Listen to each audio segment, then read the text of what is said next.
Hello, fantasy baseball fanatics. How you doing? Welcome to the Fantasy MD's Baseball Podcast. Today is Friday, August 5th. We apologize for the delay. My brother Matt, had some work he had to take care of, so we're a couple days late here.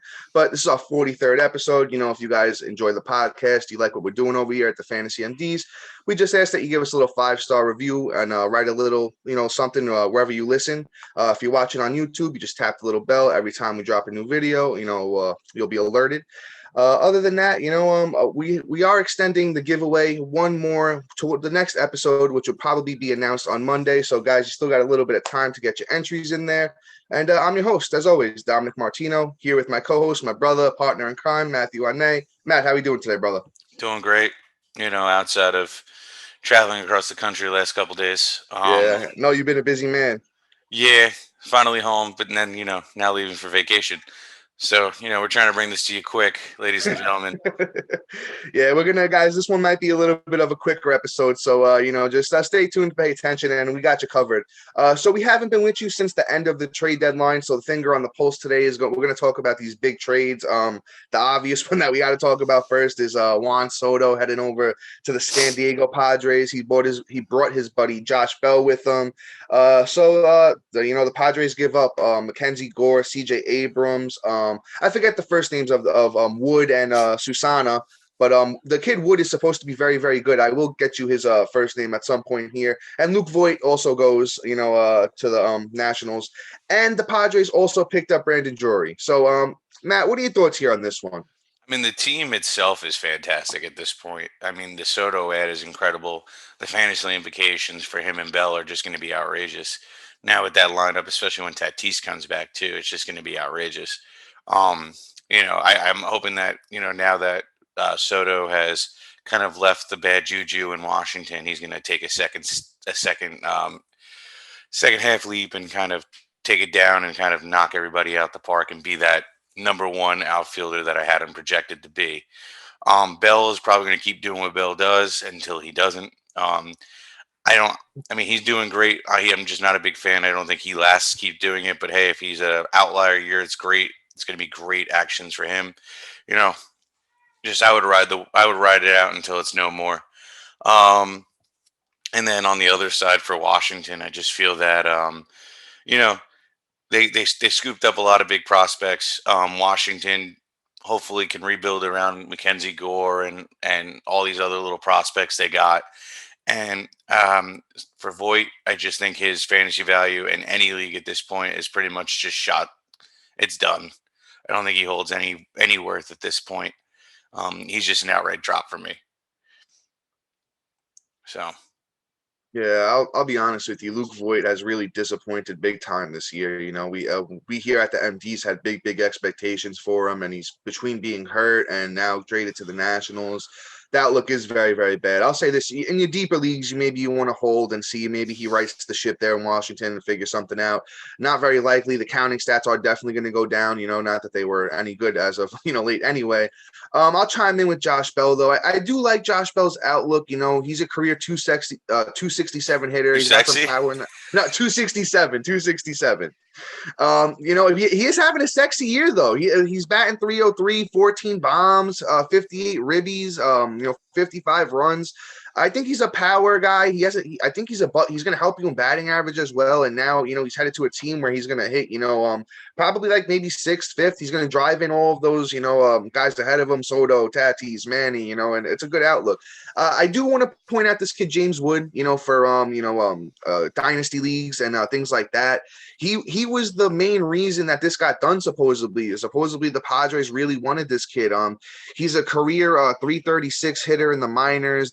This year in the minors, he's got 10 bombs, 45 ribbies, 56 runs, 16 steals in only 55 games. He's 19 years old. That's again James Wood, prospect that got sent over to the Nets. He's really good, guys. I would keep an eye on this kid if he's available in your dynasty leagues. You snatch him up, and if not, just throw him on your watch list. And any other leagues just to see where things go with him. Maybe he gets the call, maybe he doesn't. But for Juan Soto, guys, he's gonna get things back on track. He's gonna be absolutely great going forward. I saw the video of him and Tatis in the locker room together. They were both very, very excited. I think they're both in for a big second half here. And for Brandon Drury, it's a grand slam in his first game in San Diego. So he's got a good outlook too. But moving on, Whit Merrifield goes over to the Blue Jays for Samad Taylor and Max Castillo, neither of which are big prospects. But keep your eye on those names. So for Whit Merrifield, he's having a down year, guys. The steals are decent, but the average is very, very down. He's 33 years old now. And maybe they get things fixed over there in Toronto. He did go looks like he went 2 for 5 in his first game there, so that's decent. But he's got to keep it rolling, in my opinion. I think he's having a tough time so far this year. And as you get older, your bat speed goes down, and that's kind of what he was known for. So we'll see how things look for Whit Merrifield. But I think it's a good landing spot for him. Good landing spot. Yeah, I mean, we'll see if he has a resurgence. I like the upside just because he's on the Toronto Blue Jays, but yeah. Overall, I don't think we're going to see that many steals. We could see a resurgence of batting average, maybe. Counting stats will probably be nice depending on where he's hitting up in the lineup. But who knows? If he's not doing what he's got to do, it may be an outright bust for that team. Maybe they were just trying to unload that contract, and Blue Jays are willing to scoop it up. I can't say he's coming from a bad situation. If anything, it was a very upward look for the Kansas City Royals. If anything, they kind of got rid of dead weight and not Merrifield escaping a bad situation like Juan Soto. So, in terms of Merrifield kind of changing his tune, it's about a 50-50 shot. Let's see what happens. Maybe he has one of those scenarios where he's a disgruntled ex and starts tearing it up now. But we'll see what's going on. But we got this next trade here, which is a weird one for me, and that's between the Houston Astros and the Atlanta Braves. The Braves get. I can't even understand. The Angels. The Angels. Angels. I'm sorry. Go for it. Yeah, I can't read your handwriting here. Yeah. It's Raisel Iglesias goes to the Braves for Jesse Chavez and Tucker Davidson. The Braves also pick up Jake Odorizzi in a separate trade. So it's an interesting one here. I'll say this with Raisel, it kind of shores up the back end of that Braves bullpen. It's going to be hard to hit them at the end of games now. But Kenley Jensen was still named the closer. The manager of the Braves did come out and said he prefers Kenley over Raisel. But, Raisel might come in and steal a couple saves here or there. But if you do have him, unfortunately, if you stick around for the waiver wire, we do have his replacement, over there for the Angels. But it's a grim situation if you do have Raisel. You probably spent a pretty high pick to grab him this year. But I don't think he gets as many saves as he did back with the Angels. And, on the year, his ERA is over 4, I believe. So that's an interesting one. I do like Jake Odorizzi a lot on the Braves, man. He gets, goes to a better situation, defensively. And I just think I think he's going to be decent there. He's been I know he's been beaten up on Oakland recently. He played Oakland about 4 times, but I like him there in the Braves rotation. Kind of gives them somebody, at the end there, just in case they need another good starter. Yeah, I mean, Odorizzi for me is kind of like a meh kind of pitcher. I don't blame him. I don't even know, what the deal is with him, but I would just say whatever. He's just maybe an ad in a 15-team league, but that's really just about it for me. Iglesias' value is pretty much shot, and nobody cares about Jesse Chavez. Yeah. It's just one of those things. There's not too many fantasy implications outside of the fact that you're losing Iglesias as your starting closer and probably your high-end one. I apologize for that of any of those owners. But we got Jordan Montgomery going to the Cardinals for Harrison Bader. That's a nice trade. Sucks to give up Monty, but Bader's a really good closer. He's finally getting healthy from what I saw the other day. So hopefully he can come in and make our bullpen stronger. Oh, he's outfielder, Harrison Bader. Dude, I am off my game. Yeah, he's a quick, speedy guy. I think the Yankees wanted him. He's good defensively too, so I think that's why the Yankees wanted to go out there and get him. But the thing is with Jordan Montgomery though, the Yankees defense isn't very good. Oh, So and the Cardinals literally have one of the best defenses in all of baseball. Monty's been up and down of late. So I think maybe heading over to the Cardinals will be better for him because, as I said, the Yankees don't have a great defense. On the year, Monty's got a 3.69 ERA, 21 starts, 114 innings, 97 Ks, and a 109 whip. So his numbers look pretty good. But I know of late he's been a little bit up and down. So I think heading over to the Cardinals could be good for him. Monty will surely be missed here, for the Yankees. I don't think when Harrison Bader gets back, he plays every day. So if you were banking on him playing every day, he's probably not. The Yankees just went out, got Benintendi. I know we got rid of Gallo, but we still have Aaron Hicks. There's a lot of cooks in the kitchen over there for the Yankees. So I don't think he's going to play every day. Matt, then we got your Phillies. Your Phillies making moves over here, trying to make a little push. They pick up David Robertson to help out at the back of the bullpen, and they get Brandon Marsh to help out with that defense. The kid's got a good glove, and maybe he could turn things around to you with the bat. Man, what's your opinions on this one? It was a good trade. They got rid of a lot of prospects that are kind of like meh, even though Mickey Moniak was a big one they got rid of, but he's been Moniak is also almost 30 years old, if not 30, if I remember correctly. He's an older prospect that couldn't figure it out. Either he got injured or just couldn't put it together when he was healthy. Finally did a little bit this year, but it's funny though, he steps out for his first plate appearance for them and hits a home run. So how it goes sometimes. Yeah, but I mean, it is what it is. I think overall the Phillies won that trade outright. I mean, Noah Syndergaard's a great trade, right? Oh yeah, they got Thor too. I forgot to throw that one in there. They did get Thor. They got Thor in that. They definitely needed that arm. I mean, Thor isn't the Thor of yesteryear, but Thor is still going to be an incredible arm in that rotation for them. So, good for them. I love the Brandon Marsh move. I think he's going to help them in defense because they do need a center fielder. Yeah, that's what they needed. And Marsh could be a good bet. I mean, the guy was a high-end prospect a couple of years ago. He started off the year pretty hot. Now he's going to Citizens Bank Park, which is a great hitter's park. I really just like that whole turn for him in that young locker room that with a lot of big studs, big names in there can really help him push to the next level. I mean, leaving Trout and Ohtani is one thing, but I mean, it's kind of like a more revamped, more of winning kind of locker room, which is funny to say. Yeah, the Angels just can't. They hit 7 home runs yesterday, and they lost 8-7. It's horrific. Like that team just is not getting it together, and they should be winning, which is just atrocious. So, it is what it is with them. But I think now he'll have a little revamp. And then David Robinson, the acquiring from Chicago, was fantastic. He already got the first save. He's their outright closer. I told you Dominguez was not going to be the answer. They don't trust him. I don't know if he's going to be the outright closer. I think he did get the first save opportunity, but I think they like Dominguez against like the better players because they brought him in the 8th inning to face the heart of the lineup. So I think it might be I could be wrong, but I think it might be situational. I think they might if the 2, 3, 4 or 4 3, 4, 5 are coming up in the 9th, I think they might go Dominguez. But I think Robertson will still see a decent amount of save chances over there. I think he will for sure. I mean, here's the deal. I mean, Never count Dominguez out to mess something up. I mean, I know he's been solid. Oh yeah. I agree with you. His track history has been horrific, and I think they wouldn't have brought in another closer if they didn't trust him or Knebel. Yeah, and they got what's his name? What's his name is still there too. I forget his name. Oh, Hand.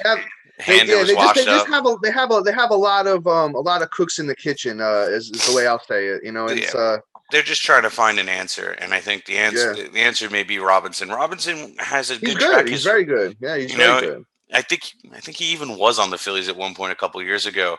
He might have been. I'm not sure. Right after he left the Yankees, I think he only did like a 1-year stint or whatever, and then ended up getting traded. But he's improved since then. I'll fact check that on me later. Yeah. But I think it's a really good move, and I mean he looks good. I mean Robinson's been having a good year, so I think the upside is there for him.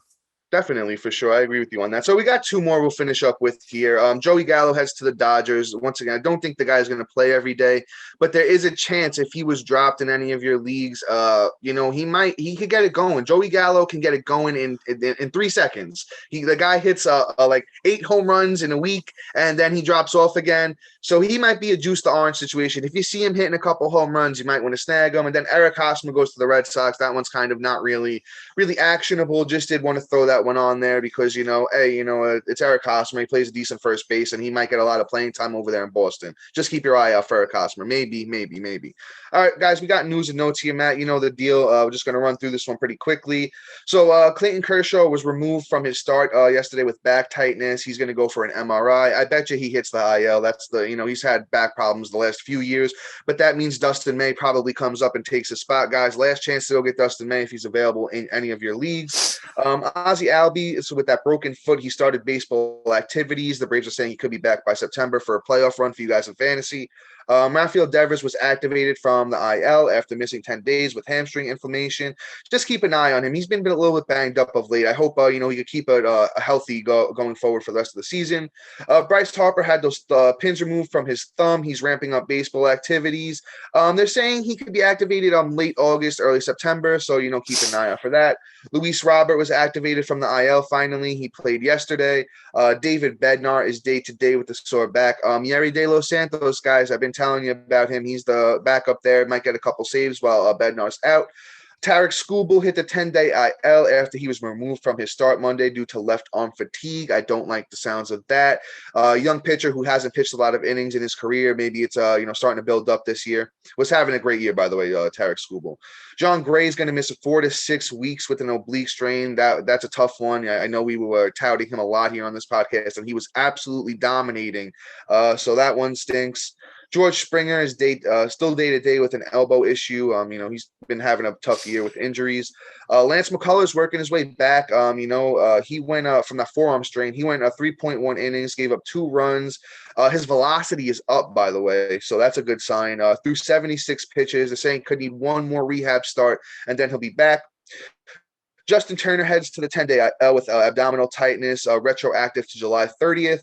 Dodgers are saying could be activated early next week when first eligible. And then we got Jack Flaherty, guys. This one's interesting. Jack Flaherty, with that shoulder, he started throwing bullpens, and he could be cleared for a rehab assignment soon. I say if he's dropped in any of your leagues and you have an IL spot, it's a stash, man. Jack Flaherty's got all the talent in the world, and I truly think that he'll figure it out eventually, whether it's the end of this year, maybe some point next year, if he could stay healthy, though, because we know those phalanges are weak on little Jack.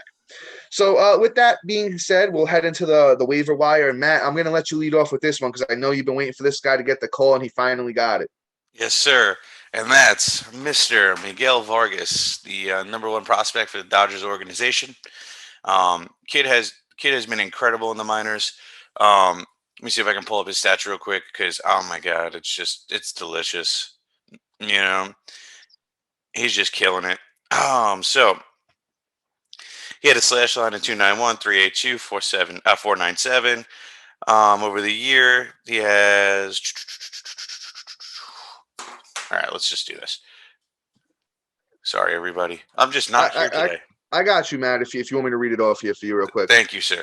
Yeah, so in 94 games, Miguel Vargas had 374 at-bats, 81 runs, 15 bombs, 72 ribbies, 12 steals, and as Matt said, he hit 291. I think there's the great outlook for the kid. Very, very talented young hitter. He is 22 years old, a lot of upside. Thing is, I don't know if the Dodgers are going to play him every day. He got the call, played the first game, did great, 2 for 4 with 2 RBIs and a steal. But then they didn't play him the next day. So I don't know what they're going to do here. I hope it's not an Esther Ruiz situation where they kind of bring him up and baby him a little bit. But the kid's got a lot of talent, man. Pick him up. He is 15% owned. So get that up to 30, 40, 50%. There's a lot of speed bumps. I mean, Chris Taylor's working his way back from injury. Joe Gallo's back. And JT's coming back soon, too. Yeah. So that's going to be interesting. I don't know why they would call him up, though, not to play him. I never understand that with big-time prospects. So it depends. I mean, also, too, Max Muncy's been playing like outright garbage. Turner's been hurt constantly. And also, too, Turner has had a hot last month, but his total season has not been that great. Yeah. So, maybe it's one of those situations where it's time to bring in the new gen and start influxing the team with some young arms. So we'll see what happens. I mean, I'll be happy if he's playing 4 days a week because I think the 4 days a week may give him enough to kind of earn his spot to full-time role. And I don't see a situation where he doesn't earn it because the kid just looks like from his first at bat, which was against San Francisco, which is no slouch of a team. And, he's doing those kind of things. I think the translation is there. I think that if anybody's going to do it, it's going to be him. I'm very excited. He was my number one prospect going through into the second half of the season. And I think that he's going to be incredible. Um, and just the upside is there. I mean, shoot, look what he did in 80 some odd games. I mean, it's the minors, but that there's a strong possibility of him being that good. Yeah. I agree with you. The kid's got a lot of upside. Once again, that's Miguel Vargas of the Los Angeles Dodgers. 15% owned. Once again, go out there and snag him. He's eligible at third base, which has been a tough position to find this year. Kid's got a lot of talent. So next up, let's go with somebody we've talked about on the podcast, coming off a 2 home run game. That's Jorge Mateo. Baltimore made a couple of moves there. Looks like Mateo's healthy again. He's going to probably play every day. Kid's got a lot of speed in that bat, and he's showing off a little bit of power here recently. Like I said, on August 2nd, he had 2 home runs, 5 RBIs, with 2 for 4. On the year's numbers aren't great. 216, 41 runs, 10 bombs, 32 ribbies, 26 steals. Yes, 26 steals. He's only 48% owned, and he's eligible at second, short, and outfield. Jorge Mateo. I think he's got a lot of upside. He's fairly young. Got a lot of speed, and he's going to play every day, multi-positional eligibility. You guys go out there and snag him if you need specifically steals and runs, and apparently showing off a little bit of pop here now too. A lot of upside for the kid, a lot of upside for Jorge Mateo. Yeah, I mean, I don't know his profile before he got called up last year, but I mean, last year he had 247 and he stole 10 bases and 194 at bats. Now he's at 319, has 26 stolen bases, batting 216. I think if anything, we're going to see an uptick in the average, which will be really nice because, I mean, over the last 2 weeks, he's batting 293. And his stats are real nice, too. And over the last 2 weeks, 9.3, 9.4, and 293. You can't really beat that. I mean, right now, it's kind of this ride the wave situation. He's 48% owned. Yeah. It's a why not? And, I mean, to be honest, I'm looking at all these positions where second, short, and outfield where there's a bunch of injuries where you can probably plug and play him right now and for the short term and then see what happens. I'm not saying he's going to be a long-term outlook and dynasty or anything of the sort, but he could be. But who cares? As long as he's plugging the hole and, not going out there and killing you like other guys are, he's definitely worth an ad. Yeah, for sure. But we got Mr. Nathan Lowe for the umpteenth time this year. Dude, I don't know. You guys got to add this guy, man. He's been so consistent, like all year, just consistent. But the ownership still stays so low. I don't like, no pun intended, but this ownership is too low. You know what I think is he's just not sexy enough. I guess not. I guess he's not Josh Bell sexy, huh? I guess not. I mean, but the thing is, though, too, I mean, he's having a good year, right? In 380 at bats, he has 46 runs, 15 bombs, 45 ribbies, a stolen base, and batting 284, right? See, what's my number one rule? Batting average off the waiver wire. Come on, guys. You got to listen to that. Right. But I can see why he's not sexy, though. Those counting stats really aren't there. I mean, the bombs are decent, but the ribbies and runs aren't. But, I mean, I also, too, it took Texans a bit to just figure it out, right? The Rangers have not been really that hot yet. And now they've starting to climb, and I think that's what we're starting to see. I mean, to be honest, this last week he only has a run and 2 ribbies, but he's batting 379. I'll take that. He's on an 11-game hitting streak too, guys. Come on. I mean, it's just it's 50. What is he? 56% owned, guys. That's almost half your leagues. And on top of that, I mean, in the last 2 weeks at 56 at bats, 4 runs, 3 bombs, 6 ribbies, and he's batting 375. I'm sorry. So he's consistently for 2 weeks putting up over 300 average. Yeah, you know what that tells me? Pick him up.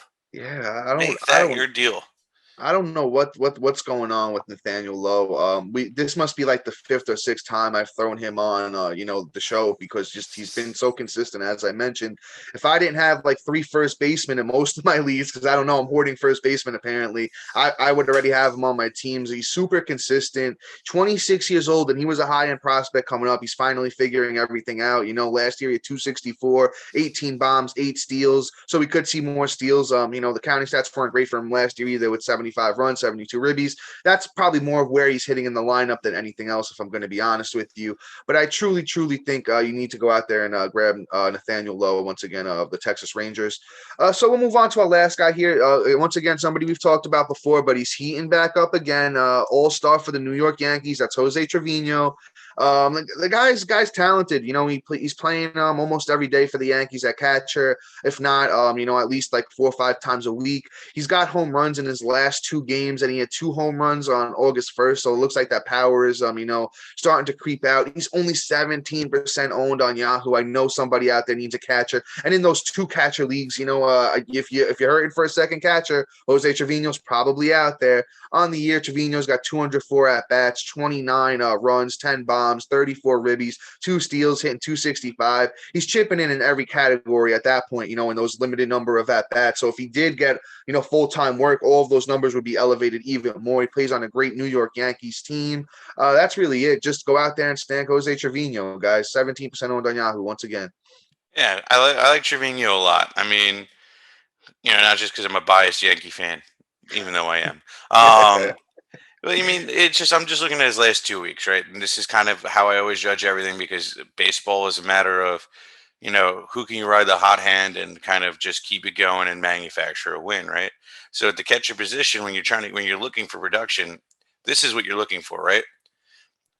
Last 2 weeks, 6 runs, 3 bombs, 7 ribbies, and batting 367. Okay. He has two of my rules. Batting average, and he's doing production and counting stats. I mean, you can't beat that. Where are you going to get that from a catcher? I'm sorry. You're not. And I mean, over the last month, he's batting 305. So again, batting average off the waiver wire. So I mean, that's just me. Let's just move over on the arms. I think we finished up with bats. Don't mean to do that quick transition, but my bad, guys. Go for it. So I guess we could bring up. How do I want to do this? I'm going to go with Mr. Hunter Green, I guess. That's a good one. He's been hot lately. Yeah. It seems like something has clicked for him. I don't know how long it's going to click for him, but hey, I'm going to ride that wave because, the guy, tops out at like 107 billion. So, kid throws gas, and over the last month in 23 innings, he has a 1W, 29 Ks, a 2.70 ERA, and a 1.11 WHIP. He is killing it right now. Let's go. Maybe something has finally figured it out, and he's finally happy. Finally said, "Oh, I'm going to take advantage of this opportunity." Let's go, Hunter Green, because there was a lot of upside coming into this year.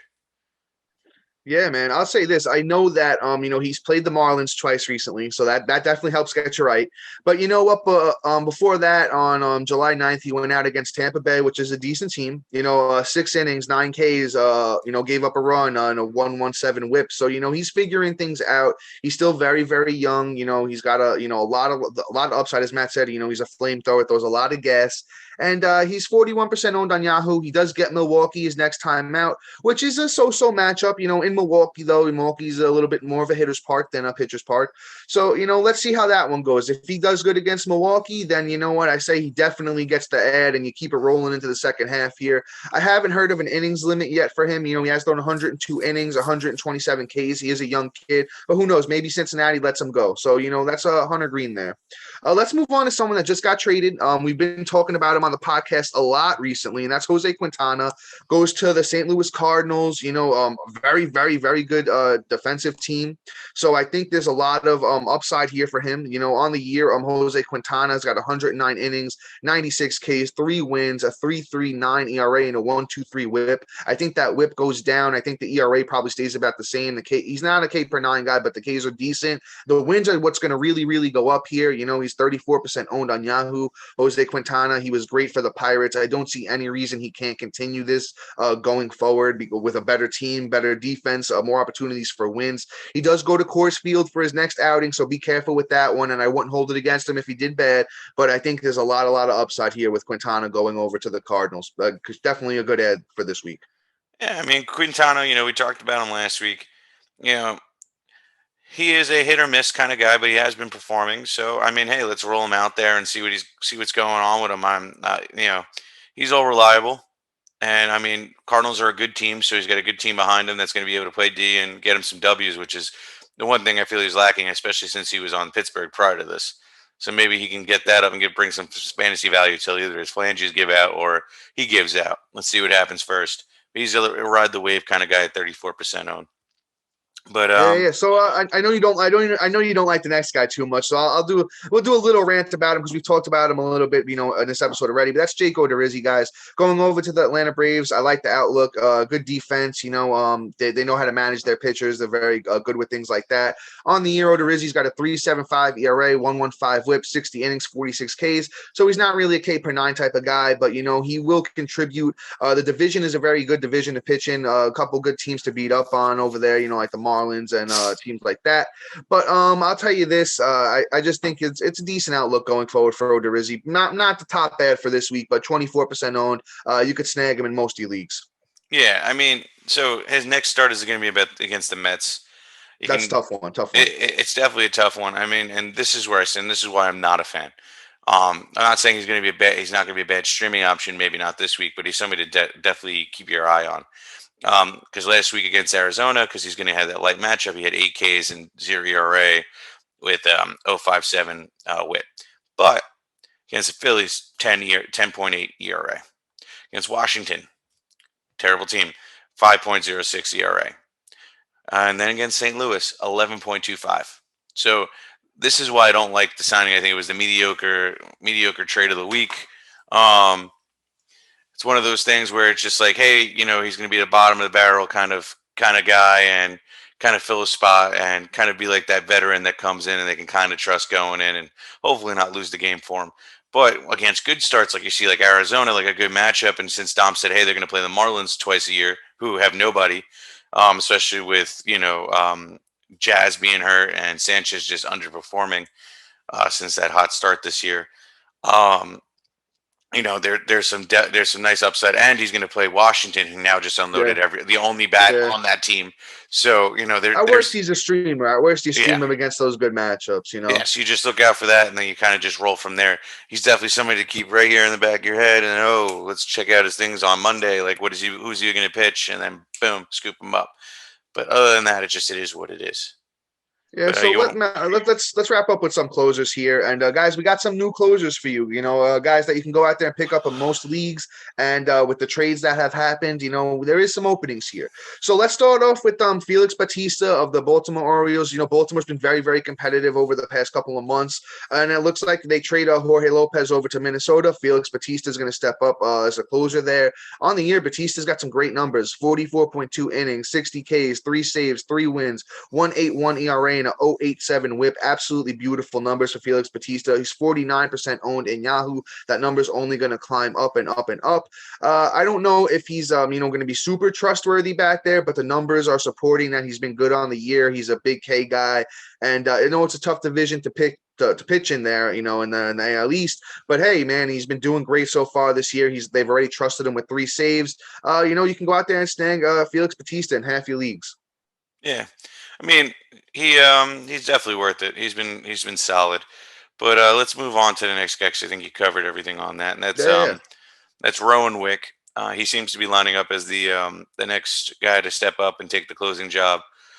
I mean, there's not going to be too many save opportunities because it is the Chicago Cubs, but it seems for him to be the next one up. I guess only time will tell over the next week or so of who's really getting the saves since this transaction just happened where Robinson was moved to the Phillies. Yeah, the Cubs also traded Michael Givens to the Mets, and he would have probably been the next guy up, to be honest with you, because his numbers are way better than Rowan Wick's. But Rowan Wick has been trusted with 4 saves on this the year for the Cubs. 43 innings, 44 Ks, 2 wins. The rest of the numbers aren't great. I'm going to be honest with you: 4.36 ERA and a 1.73 WHIP. So you kind of just gotta ride the wave with that one there. If you're desperate, you throw the dart and you see how that one goes. And next up, we got the Angel situation. So there's a few guys that could possibly get it, but the guy I think deserves it and has the best numbers on the year, that's Jose Cuada, I believe it's pronounced. That's what I'm going with, Jose Cuada. So if I'm wrong, somebody correct me. But on the year, Jose's got 20 innings pitched, 2 saves, 24 Ks, 3.15 ERA, and a 1.25 WHIP, which isn't too bad at all. Let's see. Actually, he did. Looks like he did get the first save opportunity here on August 2nd against Oakland. So it looks like I threw my dart in the right direction with that one. Kiwata is 6% owned, guys. So anywhere that you need a closer, he should be available. I say he's right behind Felix Batista there. Definitely ahead of Rowan Wick. And you guys could go out there, add him with confidence now that it looks like they're going to give Jose Kiwata the saves there. Yeah, we'll see what happens. I mean, over the last 2 weeks, even the last month, it really the ERA hasn't been there. Yeah, I think it's that one outing. He kind of got rocked there against Texas with an 81 ERA and a 9 WHIP. So I think it's just one bad outing there that kind of elevates those numbers. That's valid. I mean, with 7 innings and an 80 ERA. Yeah. It is what it is. But we'll see what happens. Hopefully, he can kind of figure it out and not let that happen again and blow another save. But let's wrap it up, man. Yeah, guys, that's about it. We'll catch you next time. We will announce the card giveaway winner. I know we've been putting it off. We've just been giving you guys a little extra time to, get your entries in there. Other than that, we'll be back with you guys next week. So until then, see you. Peace.